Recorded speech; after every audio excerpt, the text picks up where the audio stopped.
میں حضور تاج الشریعہ بدر الطریقہ رضی اللہ تعالی عنہ کی ایک عظیم الشان کرامت پیش کر رہا ہوں۔ خلیفہ حضور مفتی اعظم عالم اسلام حضرت قاری امات رسول صاحب نے مجھ سے جے پور میں یہ بیان کیا کہ رمضان شریف کے مہینے میں مدینہ طیبہ میں تھا۔ ایک رات اپنے ساتھیوں کو تراویح کی نماز 4 رکعت کر کے پڑھایا۔ ہمارے ساتھیوں میں سے ایک ساتھی نے کہا کہ پہلی بار یہ دیکھ رہا ہوں کہ تراویح کی نماز 4 رکعت ہو رہی ہے، جبکہ نہ میں نے کبھی سنا نہ کبھی دیکھا، ہر جگہ تراویح کی نماز 2 رکعت کر کے ہوتی ہے۔ پھر آپ نے یہ کیسے کیا؟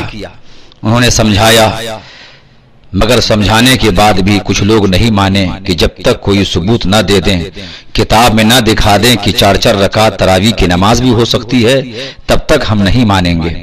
تو قاری امات رسول صاحب نے فرمایا کہ کوئی مشکل کام نہیں ہے، مدینہ شریف میں ہی حضور تاج الشریعہ موجود ہیں، چلتے ہیں ان کے ہوٹل میں، کل عشاء کی نماز پڑھیں گے اور انہی کے پیچھے تراویح کی نماز پڑھیں گے اور یہ مسئلہ بھی پوچھ لیں گے۔ خیر یہ طے ہوا۔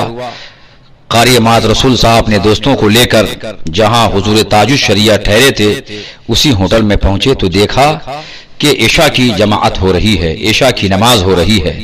جانے والے حضرات پیچھے نیت کر کے عشاء کی نماز میں شامل ہو گئے۔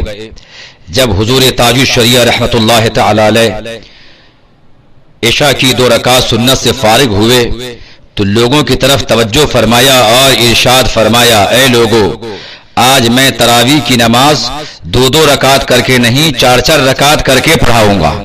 اتنا سننا تھا کہ قاری امات رسول صاحب فرماتے ہیں کہ ہم ایک دوسرے کا چہرہ دیکھنے لگے کہ یا اللہ، آج جس مسئلہ کو پوچھنے کے لیے حضور تاج الشریعہ کی بارگاہ میں آئے ہیں وہ پہلے سے جان گئے، ہمارے دل کی کیفیت کو جان گئے کہ ہم کیا سوال لے کر آئے ہیں۔ پوچھنے کے پہلے ہی حضور تاج الشریعہ نے ہمارے سوال کا جواب دے دیا۔ سبحان اللہ۔ تو یہ ہے کرامت حضور تاج الشریعہ کی کہ اللہ تعالیٰ نے ان کو اتنا علم عطا فرمایا کہ حضور کے صدقے میں غوث العظم کے وسیلے سے لوگوں کے دلوں کی کیفیت کو بھی جانا کرتے تھے۔ اللہ اکبر۔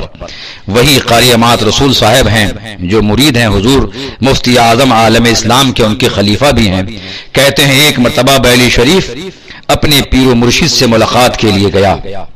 ملاقات ہوئی، جب جانے لگا تو میرے مرشد حضور مفتی اعظم ہند رضی اللہ تعالی عنہ نے ارشاد فرمایا، قاری صاحب رک جائیے، کل جمعہ کا دن ہے، جمعہ کی نماز پڑھا کر جائیے گا۔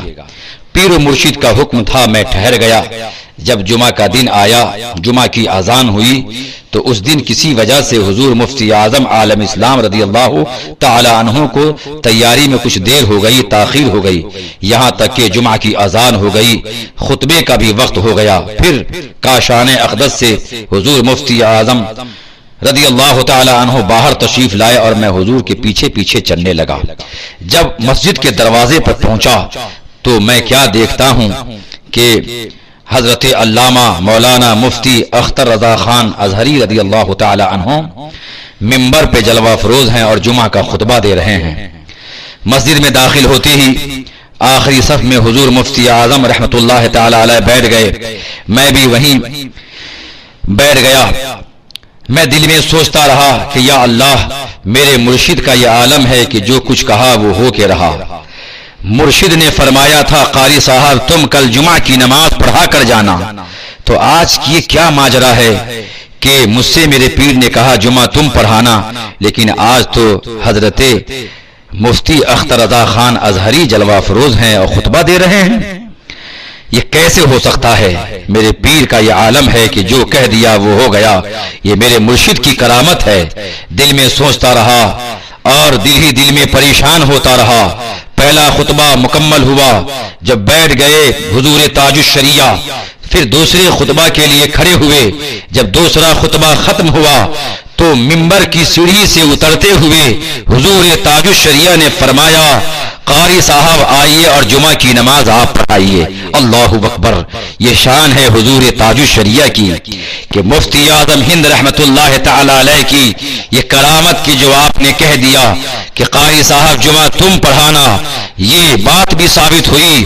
اور حضور مفتی اعظم ہند نے قاری صاحب سے کیا کہا ہے یہ بھی حضور تاج الشریعہ جانتے تھے، اس لیے منبر سے اترتے ہوئے فرمایا قاری صاحب آئیے اور جمعہ کی نماز پڑھائیے۔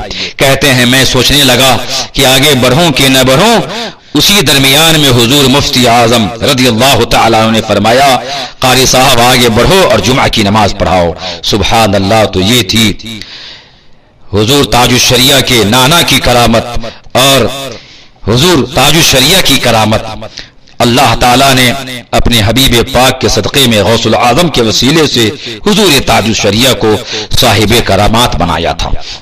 اللہ تعالیٰ ہم سب کو اپنی رحمت سے حضور تاج الشریعہ کے نقش قدم پر چلائے اور ان کے پیغام پہ عمل کرنے، ان کے فتویٰ پہ عمل کرنے اور اسے عام کرنے کی توفیق عطا فرمائے۔ السلام علیکم ورحمۃ اللہ تعالی وبرکاتہ۔